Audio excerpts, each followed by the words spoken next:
ప్రజలకు ఇచ్చిన హామీలు ఒక్కొక్కటిగా అమలు చేస్తున్నామని మంత్రి అనగాని సత్యప్రసాద్ అన్నారు. సీఎం చంద్రబాబు ఆయురారోగ్యాలతో ఉండాలని తిరుమలేశుని ప్రార్థించినట్లు తెలిపారు. రాష్ట్రం సుభిక్షంగా సస్యశ్యామలంగా ఉండాలని ఆకాంక్షించినట్లు వెల్లడించారు.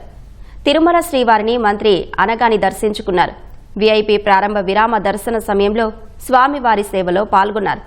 టీటీడీ అధికారులు ఆయనకు స్వాగతం పలికి దర్శన ఏర్పాట్లు చేశారు. అనంతరం ఆలయంలోకి వెళ్లిన మంత్రి అనగాని సత్యప్రసాద్ స్వామివారిని దర్శించుకుని మొక్కులు చెల్లించారు. దర్శనం అనంతరం రంగనాయకుల మండపంలో పండితులు ఆశీర్వచనం చేసి స్వామివారి తీర్థప్రసాదాలను మంత్రికి అందజేశారు.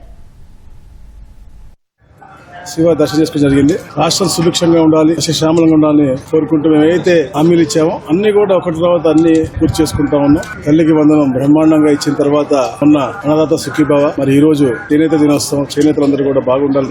అందరికంటే ఎక్కువగా కష్టపడేది చేనేతలు కాబట్టి వారు ఆనందోత్సవాలతో ఉండాలి, ఆర్థికంగా స్థిరపడాలని చెప్పేసి వారికి ఉచితంగా కరెంట్ అవ్వచ్చు. అలాగే ఏదైతే గతంలో 24,000 ఇచ్చి మిగతా అన్ని కూడా ఇవ్వడం మానేశారో అన్ని పథకాలు మళ్ళా గతం రోజుల్లో 14 ఎట్లయితే అలా అన్ని పునర్వైభవంగా స్టార్ట్ చేసుకుంటూ మళ్ళీ 25,000 రూపాయలు సంవత్సరానికి ఇచ్చే విధంగా, అలాగే ఏదైతే ఇన్సూరెన్స్ ఉందో ఇన్సూరెన్స్ తో పాటు ఉచిత కరెంటు నాయి బ్రాహ్మణులకు, అలాగే ఇతర వెనకబడిన వర్గాలు కూడా ఇవ్వడం నిజంగా చాలా ఆనందదాయకమైనటువంటి విషయం.